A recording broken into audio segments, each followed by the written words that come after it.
retrouve aujourd'hui pour une petite vidéo bonus. Une petite vidéo où après avoir réorganisé mes classeurs épargne, j'avais besoin de savoir à quoi allaient me servir mes défis. Suite à ça, mais aussi à une grosse dépense que vous verrez dans la vidéo bilan de ma semaine 3, j'avais besoin de réaffecter mes défis à court terme et mes défis à long terme. Avant, j'utilisais donc ce petit tracker destination des défis que j'avais pris sur la chaîne de Aurélie des enveloppes dorées. Il est super, hein, mais j'avais juste envie de faire un à mes couleurs avec un lien avec les premières de couverture de mes défis. Donc là, je n'ai toujours pas reçu mes classeurs, mais ce n'est pas grave. Je vais avoir dans mon premier classeur les défis annuels avec du coup la destination des défis. Toc, toc, toc. Et dans mon deuxième classeur, j'aurai les défis mensuels et les défis à thématique avec le tracker. Là, ce que je veux faire aujourd'hui, c'est affecter du coup à tous mes défis que j'ai la destination, que ce soit quand je le vide au mois ou alors pour la fin de l'année. Il y a des défis aussi qui ne seront pas spécifiquement pour une épargne mais qui en seront pour plusieurs, ce seront pour les gros défis. Alors j'ai essayé déjà de travailler un petit peu en amont. On va commencer peut-être par les défis qui sont mensuels et à thématique parce que ce sont clairement les plus simples à faire. Là, j'ai listé tous les défis, même ceux que je n'ai pas reçus de Linda, mais c'est pour anticiper, quitte à faire propre ma feuille, j'avais envie de tout écrire. Donc, pour les défis au mois, j'en ai 4. J'ai les cartes de blush, ici, les cartes de Linda, les cartes d'Aurélie et les défis du mois. Ce sont des défis que je vais vider du coup tous les mois et j'avais envie que ce soit mis dans des épargnes du coup qui sont utilisées régulièrement, dont j'ai besoin régulièrement. Donc je me suis dit que pour les cartes de blush, je vais mettre... Toc, toc, toc, je vais vous montrer tout ça. La calculatrice, on n'en a pas besoin. Je vais mettre les épargnes ici en parallèle. Je me suis dit que j'allais mettre dans l'épargne plaisir en famille. C'est quelque chose qu'on pourra utiliser régulièrement pendant les vacances, je veux par exemple. Donc j'aimerais bien que cette carte, que cette épargne se remplisse régulièrement grâce à un défi. Bien sûr, ce n'est pas parce que je remplis des épargnes avec des défis qu'en plus je ne peux pas les mettre en début de mois avec mes épargnes ou quand j'ai des épargnes ponctuelles. Donc, je vais noter, alors je ne sais pas avec quel stylo noter. Oups, mon bouchon vient de voler. Je vais essayer d'écrire avec celui-là. En famille, pour la carte de blush. Ensuite, j'ai les cartes de Linda qui sont aussi des cartes mensuelles. Alors là, je vais l'utiliser pour la fin de l'année pour une épargne un peu, on va dire un peu spécifique parce que c'est Noël. Alors, c'est pas quelque chose qui est utilisé tout au long de l'année, mais là, on est quand même au mois de juin. J'ai 90 euros Non, j'ai 100 euros dans l'épargne Noël.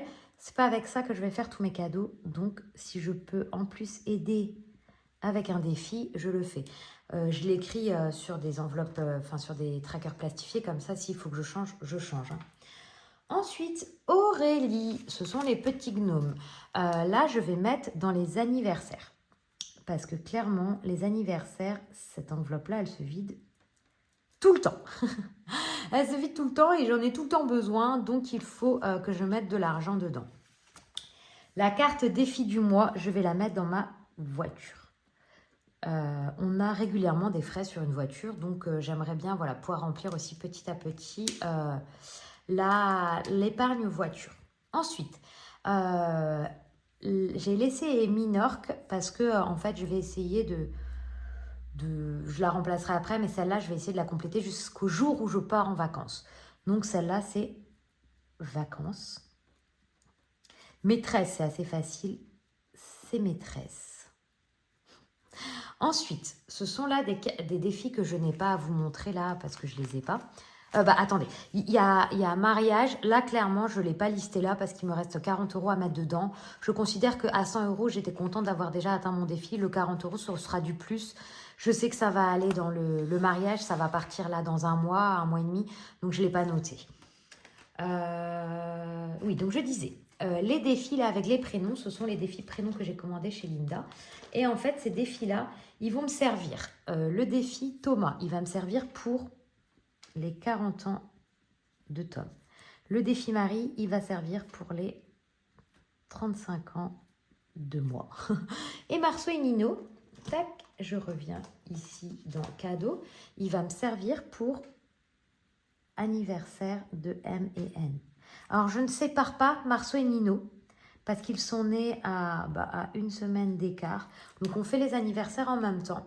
Et quelque chose qui me conforte là, en tout cas, de grouper leur enveloppe, c'est que clairement, Marceau, Nino, alors je ne sais pas, je n'ai pas calculé combien ça fait.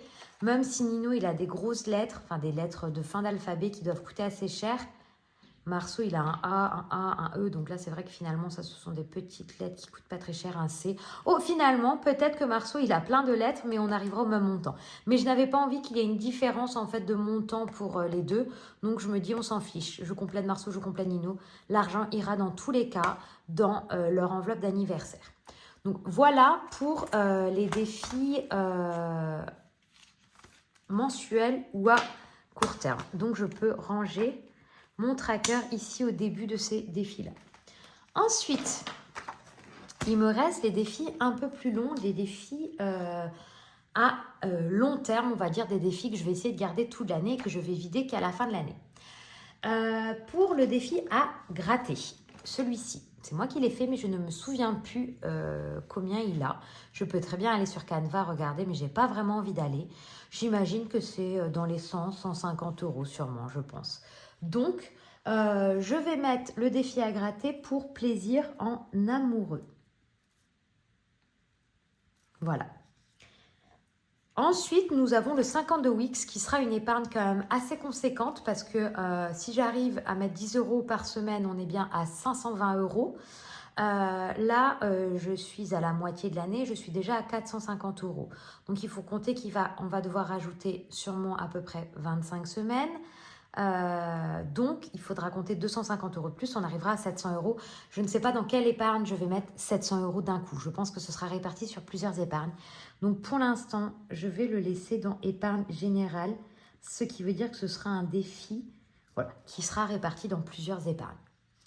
Ensuite, les 5 euros, là, c'est dans plaisir en vacances. Donc, je vais mettre vacances. Mais finalement, ces 5 euros, ça peut aussi servir lors des petites vacances, bien sûr. Ensuite, les saisons. Les saisons, c'est aussi un défi qui est à un gros montant parce que c'est un défi qui est à 100 euros par saison. Donc, je vais le dispatcher sûrement dans plusieurs épargnes en fin d'année.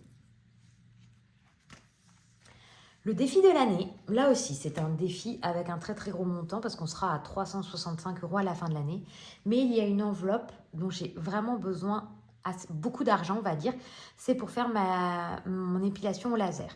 Donc le défi de l'année, je vais le mettre dans l'épargne. Je crois qu'elle s'appelle Beauté. Alors attendez, je retourne voir comment elle s'appelle. Ouais, elle s'appelle Beauté.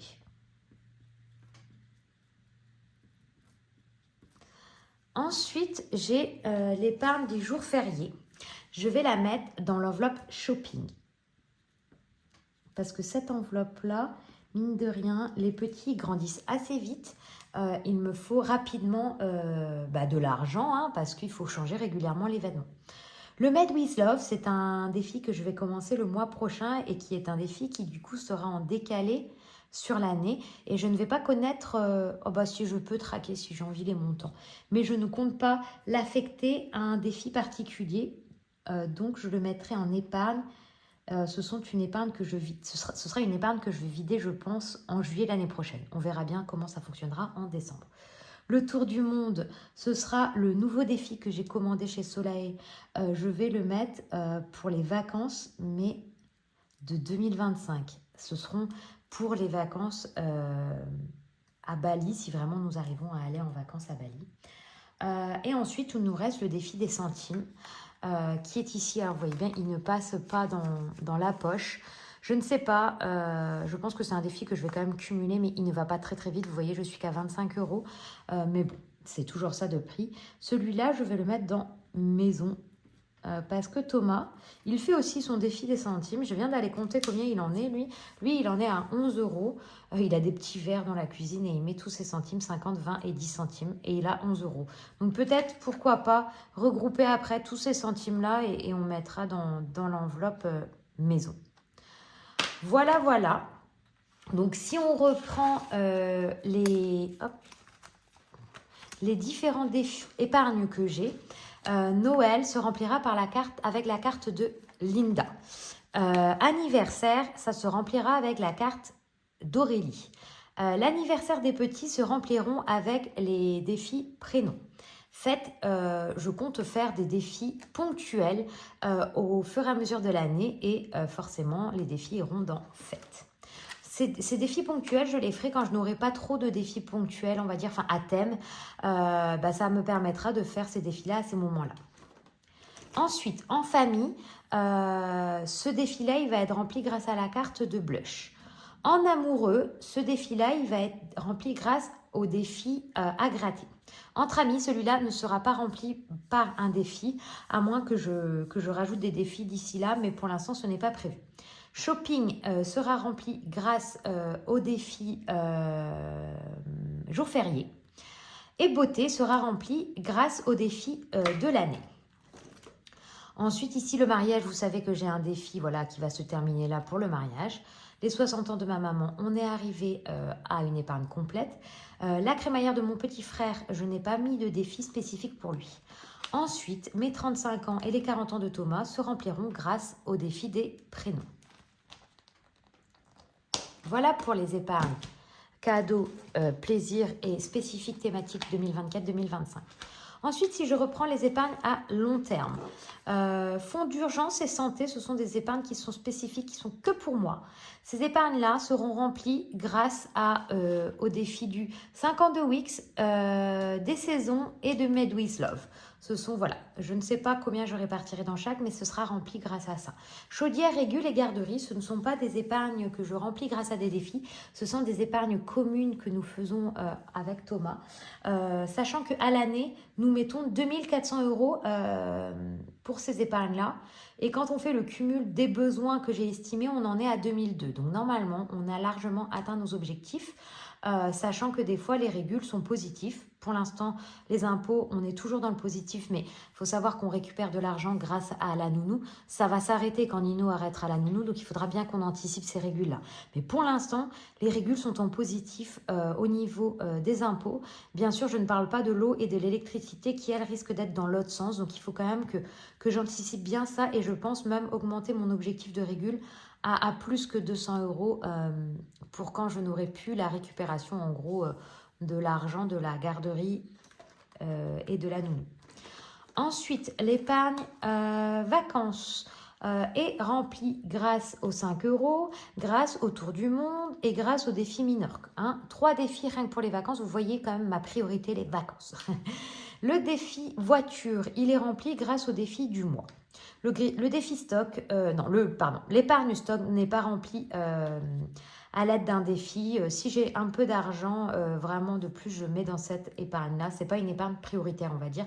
Le stock, c'est vraiment si j'ai besoin de dépenser quand il y a des promos ou des choses comme ça.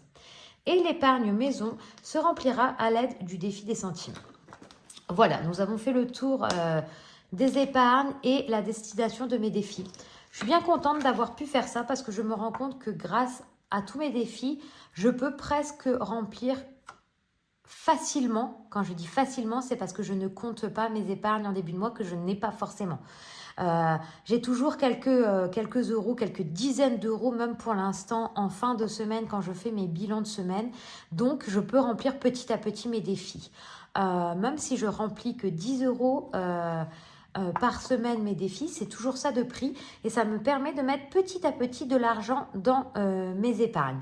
Bien sûr, elles ne se rempliront pas comme ça en un claquement de doigts, hein, mais je suis quand même très très contente de voir que grâce à tous mes défis que j'ai mis en place, j'arriverai à remplir mes épargnes petit à petit et faire un bon coup de boost à la fin de l'année. Après, j'espère avoir cette année, comme les autres années, une prime et mon 13e mois qui sera compté comme des gains que je mettrai en épargne quand je récupérerai cet argent-là, qui permettra aussi de remplir mes épargnes prioritaires qui sont mon fonds d'urgence. Donc voilà, j'espère que ça a été assez clair. Je vous ferai un short quand j'aurai reçu mes classeurs pour vous montrer bien le rangement de mes défis. Mais là, j'avais besoin en fait de voir si grâce à mes défis, je pouvais remplir mes épargnes. Donc c'est le cas. Je suis contente de pouvoir voir ça comme ça et je trouve ça assez propre et assez joli d'avoir harmonisé mes pages de garde, on va dire, même si après mes défis, ils ont toutes les couleurs. Mais ça, ce n'est pas grave. C'est aussi joli d'avoir des défis colorés et vu que les défis sont faits par plein de personnes différentes, forcément tout le monde n'a pas les mêmes tons de couleurs, tout le monde n'a pas les mêmes idées. Enfin, c'est ça que j'aime, avoir des défis d'un peu tout le monde, ça me plaît. Donc voilà, j'espère que ça a été assez clair. La vidéo n'est pas trop longue, mais j'avais envie de clarifier tout ça et de faire un petit récap pour vous montrer à quoi vont servir mes défis. Donc voilà, je vous souhaite une belle fin de semaine et je vous dis à samedi pour ma vidéo clôture de ma semaine 3 et remplissage de ma semaine 4 de juin. Bye bye!